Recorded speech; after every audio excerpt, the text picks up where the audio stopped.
توانائی دیتی ہے, پورا مضمون باندھا ہے. اعلیٰ حضرت کہتے ہیں بہروپیہ تھا, مداری, روپ بدل بدل کے دکھایا کرتا تھا, بادشاہوں سے انعام لیتا تھا. ایک دن اورنگزیب عالمگیر کے پاس آ گیا, کہنے لگا میں روپ بدلوں گا, اگر آپ پہچان نہ سکے تو میں انعام لوں گا. آپ نے فرمایا میں کوئی ایسے ویسا بادشاہ نہیں. کہا مجھے دھوکہ دینا مشکل ہے. کہا نہیں, میں روپ بدلوں گا. حضرت اورنگزیب عالمگیر بڑے نیک بادشاہ گزرے, بڑے پرہیزگار. وہ بہروپیہ کہنے لگا میں روپ بدلوں گا, آپ نہیں پہچان سکیں گے. فرمایا چل جتنا تیرے اندر زور ہے لگا لے.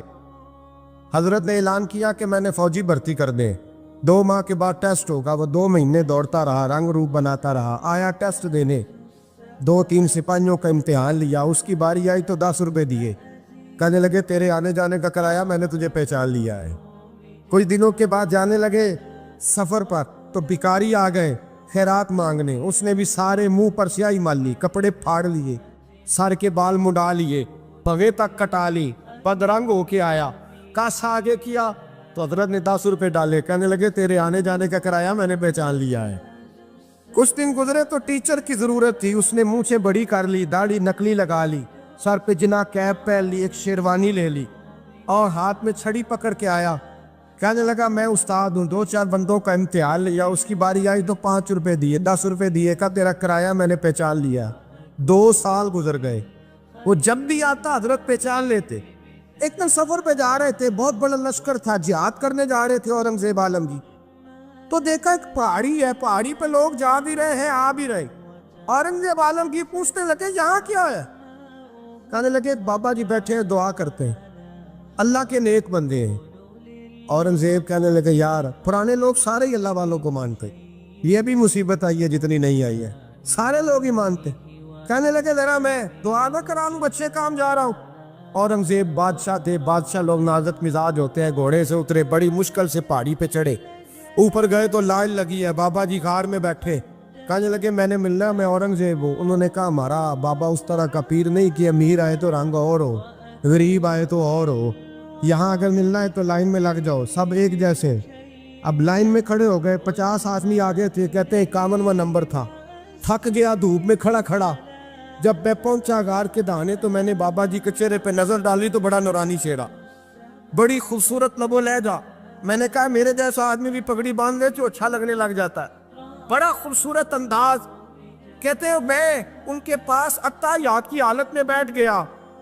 میں نے کہا حضور میں جا رہا ہوں جہاد کرنے, دعا کرنا. بزرگوں نے ہاتھ اٹھائے, اللہ اس کی مدد فرما, دین کو غلبہ عطا فرما, اسے دین کا سچا پکا سپاہی بنا. پھر تھپکی دی, 2-4 نصیحتیں نکال ڈالی.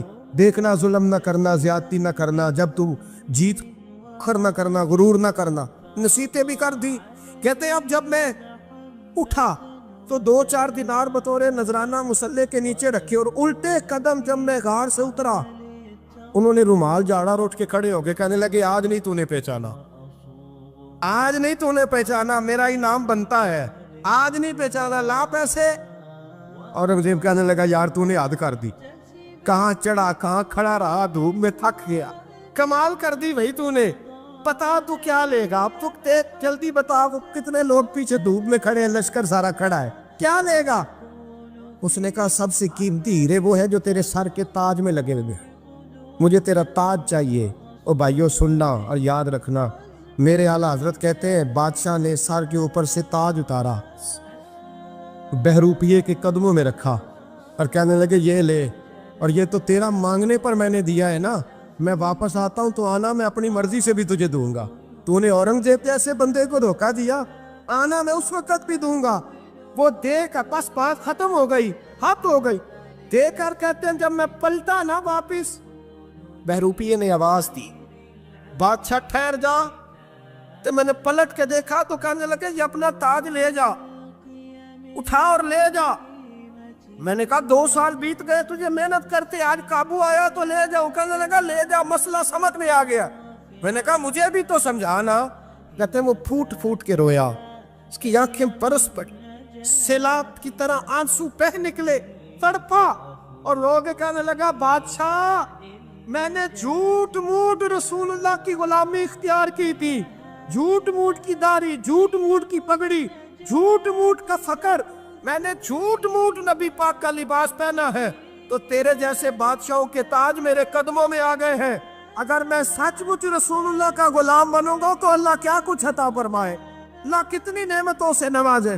میرے اعلیٰ کیا فرماتے ہیں؟ اعلیٰ حضرت فرماتے ہیں فرشتے بھی کرتے ہیں تعظیم میری۔ کون جی؟ اللہ ایسا عقیدہ بھی کم ملے گا جو بریلی کے امام کا عقیدہ ہے، ایسا بھی کم۔ کہتے ہیں فرشتے بھی کرتے ہیں تعظیم میری۔ کیوں؟ فرمانے لگے فدا ہو کے ان پر یہ عزت ملی۔ بغداد کے ایک درویش عالم تھے، تو وہ جب بھی نماز پڑھاتے نا تو کسی تاجر کی 2 بیویوں کے بارے میں دعا مانگتے۔ توجہ ہے میری بات پر؟ نماز پڑھاتے تو کہتے اللہ اس تاجر کی 2 بیویوں کو اپنی خاص رحمتیں عطا فرما۔ ایک دن لوگ ان کے گرد اکٹھے ہو گئے، کہنے لگے بابا جی بتائیں تو صحیح وہ بیویاں کون تھی جن کے لیے آپ دعا مانگتے؟ تو فرمانے لگے میرے شہر کا ایک تاجر تھا، بہت بڑا تاجر تھا، مالدار تھا پر بے اولاد تھا۔ اسے بغداد سے ملک شام جانا پڑتا تھا تجارت کرنے، اور کئی مہینے اسے شام کے ملک میں رہنا پڑتا تھا۔ اس نے اس طرح کیا کہ وہاں بھی ایک شادی کر لی۔ توجہ ہے نا میری بات پر؟ کیا کر لیا اس نے؟ دوسری شادی کرنا مرد کے لیے جائز ہے، تیسری کرنا بھی، چوتھی کرنا بھی بھیا کے وقت، مگر اگر انصاف کر سکے تو۔ اگر چاروں میں ہم نہ آدھا مسئلہ سنتے ہیں اور آدھا ہی بیان کرتے ہیں، اگر انصاف نہ کر سکے پھر اس کے لیے 4 جائز، پھر وہ ایک ہی رکھے گا۔ تو عزیز دوست دوسرا نکاح کر لیا، شادی ہو گئی۔ اب وہ وہاں کچھ زیادہ وقت گزارنے لگا، مالدار آدمی تھا، بیوی کو مکان بھی لے کے دے دیا۔ اب وہ دیر سے آتا واپس، اور جب آتا بھی تو اس کے وہ والے انداز نہ ہوتے جو پہلے ہوا کرتے تھے۔ اب بیوی سے بڑا جاسوس بھی کوئی نہیں ہوتا، اس کو تو پہلے پتہ چل جاتا ہے کہ ماجرا کیا ہے، اسے بڑی خبر ہوتی ہے۔ تو اس نے محسوس کر لیا کہ بدلے بدلے سے میری سرکار نظر آتے۔